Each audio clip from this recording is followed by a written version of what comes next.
नमस्ते। आज के इस एक्सप्लेनर में आपका बहुत बहुत स्वागत है। देखिए, अक्सर हम लोग संविधान को बस कानूनों और नियमों से भरी एक बहुत ही मोटी, उबाऊ और स्थिर किताब मान लेते हैं, है ना? लेकिन आज हम इसे एक बिल्कुल नए नजरिए से देखने वाले हैं। आज हम भारतीय संविधान के भाग 3 को एक जीवंत ढाल या यूं कहें कि एक लिविंग शील्ड के रूप में समझेंगे। एक ऐसी ढाल जो हर दिन, हर पल, असल जिंदगी में हमारे लिए काम करती है। अब जरा इस सवाल पर गौर कीजिए। ये एक ऐसा सवाल है जिस पर हम सबको गहराई से विचार करना चाहिए। राज्य या सरकार की अपार शक्ति, पुलिस और अथाह संसाधनों के सामने एक आम नागरिक को असल में बचाता कौन है? जब सत्ता और प्रशासन का पूरा तंत्र किसी एक इंसान के सामने खड़ा हो, तो वो क्या है जो उस इंसान की आज़ादी सुनिश्चित करता है? आज का हमारा ये पूरा विश्लेषण इसी सवाल का सीधा और सटीक जवाब देगा।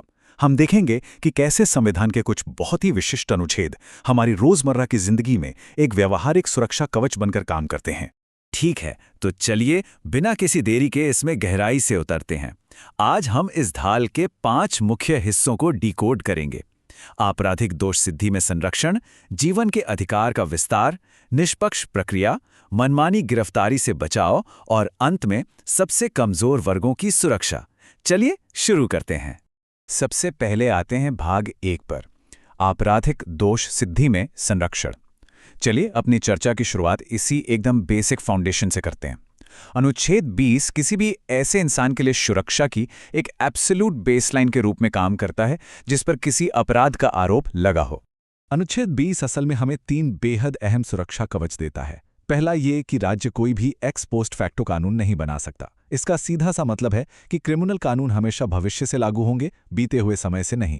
मतलब किसी को भी किसी ऐसे काम के लिए आज सजा नहीं मिल सकती जो उस वक्त अपराध था ही नहीं जब वो किया गया था। दूसरा है दोहरा दंड ना होना, और तीसरा सबसे जरूरी कवच ये है कि राज्य किसी भी इंसान को खुद अपने ही खिलाफ गवाही देने के लिए मजबूर नहीं कर सकता। अब इस दूसरे सुरक्षा कवच यानी डबल जेपार्डी को थोड़ा और करीब से समझते हैं। कानूनी भारी भरकम शब्दों को किनारे रखकर अगर समझें तो ये एक बहुत ही प्रैक्टिकल गारंटी है। इसका सीधा सा अर्थ ये है कि सरकार किसी भी इंसान पर एक ही अपराध के लिए बार बार मुकदमा नहीं चला सकती और न ही उसे एक ही अपराध के लिए 2 बार सजा दे सकती है। ये हमें सरकार के अंतहीन मुकदमों के जाल में फंसने से बचाता है। चलिए अब बढ़ते हैं भाग 2 की ओर, जीवन के अधिकार का विस्तार। ये सच में पूरे दस्तावेज का धड़कता हुआ दिल है। अनुच्छेद 21। पहली नज़र में जब आप इसे पढ़ते हैं तो ये बहुत ही सीधा और शायद थोड़ा बेजान सा लग सकता है। ये बस इतना कहता है कि किसी भी व्यक्ति को उसके जीवन या व्यक्तिगत स्वतंत्रता से वंचित नहीं किया जाएगा। लेकिन यकीन मानिए, समय के साथ इसका एवोल्यूशन बहुत ही नाटकीय रहा है। और इस बात को ये सामने दिख रही इमेज बहुत ही शानदार तरीके से साबित करती है। सुप्रीम कोर्ट की लिबरल इंटरप्रिटेशंस ने सच में एक चमत्कार किया है। न्यायपालिका ने इस एक अकेले अनुच्छेद की गहराई में जाकर इन्फर्ड राइट्स या अंतर्निहित अधिकारों की एक बहुत बड़ी लिस्ट तैयार कर दी है। ये ऐसे अधिकार हैं जो मूल रूप से संविधान में लिखे नहीं गए थे, लेकिन आज ये अनुच्छेद 21 का अभिन्न अंग है। सच कहूं तो ये लिस्ट वाकई हैरान करने वाली है। मौलिक अधिकारों की सुरक्षा अब सिर्फ अदालतों के बंद कमरों तक सीमित नहीं है, बल्कि ये हमारी डेली लाइफ की सबसे आम चीजों तक फैल चुकी है। एक सम्मानजनक जीवन जीने का अधिकार तो है ही, लेकिन क्या कभी किसी ने सोचा था कि रात में शांति से सोने का अधिकार, स्वच्छ पर्यावरण का अधिकार या आपकी रेपुटेशन का अधिकार भी मौलिक अधिकारों में गिना जाएगा? जी हां, ये सब अनुच्छेद 21 के विशाल छाते के नीचे पूरी तरह से सुरक्षित है। हमारा संविधान एक जीवंत दस्तावेज कैसे है, इसका सबसे ताज़ा और बेहतरीन उदाहरण है अप्रैल 2025 का ये सुप्रीम कोर्ट का फैसला।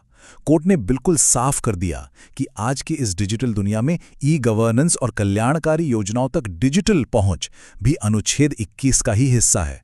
राज्य की ये जिम्मेदारी तय कर दी गई है कि वो समाज के हाशिए पर रहने वाले लोगों के लिए एक इंक्लूसिव डिजिटल इकोसिस्टम बनाए, और तो और केवाईसी प्रक्रियाओं को भी सभी के लिए आसान बनाए। है ना कमाल की बात? अनुच्छेद 21 की इस व्यापकता को समझने के बाद अब हम आते हैं भाग 3 पर, निष्पक्ष प्रक्रिया और न्याय।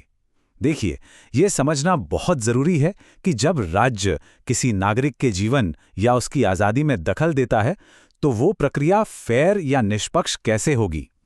आइए उन कानूनी तंत्रों को देखते हैं जो इस फेयरनेस की गारंटी देते हैं। यहाँ दो अलग अलग कॉन्सेप्ट्स की तुलना की गई है।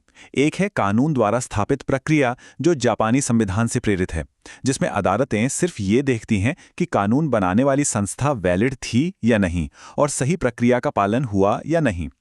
दूसरी तरफ है अमेरिकी संविधान की कानून की उचित प्रक्रिया, यानी ड्यू प्रोसेस, जो ये भी पूछती है कि क्या वो कानून अपने आप में न्यायसंगत, निष्पक्ष और उचित है। ऐतिहासिक मेनका गांधी केस में सुप्रीम कोर्ट ने ये तय किया कि भारत में इन दोनों बातों का ध्यान रखा जाएगा। मतलब कानून सिर्फ नियमों के हिसाब से सही नहीं होना चाहिए, बल्कि असल में फेयर भी होना चाहिए। उचित प्रक्रिया के साथ साथ हमारी अदालतें प्राकृतिक न्याय के सिद्धांतों यानी प्रिंसिपल्स ऑफ नेचुरल जस्टिस पर भी बहुत ज्यादा भरोसा करती हैं। इसके 3 बहुत ही बेसिक नियम हैं। पहला, कोई भी इंसान अपने ही मामले में जज नहीं हो सकता। दूसरा, किसी भी इंसान को उसका पक्ष सुने बिना सजा नहीं दी जा सकती। और तीसरा, किसी भी अथॉरिटी को अपना काम बिना किसी पूर्वाग्रह या पक्षपात के करना चाहिए। न्याय और निष्पक्षता के इन्हीं सिद्धांतों को समाज के सबसे छोटे बच्चों तक ले जाने के लिए 2002 में 86वें संविधान संशोधन के जरिए अनुच्छेद 21A जोड़ा गया। ये जो नंबर 14 आप देख रहे हैं, ये बहुत अहम है, क्योंकि ये अनुच्छेद स्पष्ट रूप से गारंटी देता है कि 6 से 14 वर्ष की आयु तक के सभी बच्चों को राज्य द्वारा मुफ्त और अनिवार्य शिक्षा दी जाएगी। चलिए अब आगे बढ़ते हैं भाग 4 की तरफ, मनमानी गिरफ्तारी के खिलाफ सुरक्षा। यह अनुच्छेद 22 का दायरा है। ये उस सीधे टकराव को संभालता है जो राज्य की सुरक्षा और एक इंसान की व्यक्तिगत आज़ादी के बीच तब पैदा होता है जब गिरफ्तारी होती है। जब किसी को गिरफ्तार किया जाता है तो उसे कुछ बहुत ही सख्त प्रोसीजरल राइट्स मिलते हैं। गिरफ्तार इंसान को तुरंत अपनी गिरफ्तारी का कारण जानने का अधिकार है, उसे अपनी पसंद के वकील से अपना बचाव करने का पूरा हक है, और सबसे बड़ी बात, उसे गिरफ्तारी के 24 घंटे के भीतर, जिसमें सफ़र का समय शामिल नहीं है, निकटतम मजिस्ट्रेट के सामने पेश किया जाना अनिवार्य है। हाँ, ये ज़रूर है कि ये अधिकार दुश्मन देशों के नागरिकों या प्रिवेंटिव डिटेंशन में लिए गए लोगों पर लागू नहीं होते। इसी अंतर को समझना हमारे लिए बहुत ज़रूरी है। हिरासत असल में 2 तरह की होती है। प्यूनिटिव डिटेंशन या दंडात्मक हिरासत तब होती है जब कोई अपराध हो चुका होता है, जांच होती है और सुनवाई के बाद सजा दी जाती है। वहीं दूसरी तरफ है प्रिवेंटिव डिटेंशन या निवारक हिरासत। ये अपराध होने से पहले ही पूरी तरह से केवल शक के आधार पर की जाती है। हमारे नेशनल सिक्योरिटी एक्ट या यूएपीए जैसे कानून इसी के तहत आते हैं, और यही वजह है कि अक्सर ये बहस होती है कि इनका सबसे ज्यादा दुरुपयोग होता है। तो यहां सबसे ज्यादा फोकस करने वाली बात है ये नंबर 3। प्रिवेंटिव डिटेंशन के मामलों में ये नंबर एक बहुत ही सख्त लिमिट लगाता है। किसी भी व्यक्ति को शक के आधार पर 3 महीने से ज्यादा समय तक हिरासत में नहीं रखा जा सकता। अगर इसे 3 महीने से आगे बढ़ाना ही है तो ये केवल एक स्पेशल एडवाइजरी बोर्ड की सिफारिश पर ही हो सकता है, जिसमें ऐसे लोग होने चाहिए जो हाई कोर्ट के जज बनने के लायक हों। अब हम आते हैं अपने 5वें और आखिरी भाग पर, सबसे कमजोर वर्गों की सुरक्षा। यह अनुच्छेद 23 और 24 का क्षेत्र है। यह अनुच्छेद राज्य की शक्तियों को सीमित करने से एक कदम आगे जाते हैं और समाज के सबसे कमजोर लोगों को सामाजिक शोषण से बचाने के लिए एक सख्त मॉरल बेसलाइन तय करते हैं। अनुच्छेद 23 सीधे तौर पर मानव तस्करी और बेगार जैसी कुप्रथाओं पर बैन लगाता है। बेगार का मतलब है किसी से भी बिना पैसे दिए जबरदस्ती काम करवाना। ये पूरी तरह से गैरकानूनी है। हालांकि इसमें एक एक्सेप्शन या अपवाद भी है। अनुच्छेद 23(2) के तहत राज्य पब्लिक सर्विस के लिए अनिवार्य ड्यूटी लगा सकता है, जैसे कि चुनाव के दौरान सरकारी अधिकारियों की इलेक्शन ड्यूटी लगाना। इसी तरह अनुच्छेद 24 बाल श्रम पर एक एब्सोल्यूट बैन लगाता है। 2016 के अमेंडमेंट के बाद तो इसके नियम और भी ज्यादा कड़े हो गए हैं। अब 14 साल से कम उम्र के बच्चों का किसी भी तरह के काम में शामिल होना पूरी तरह से बैन है।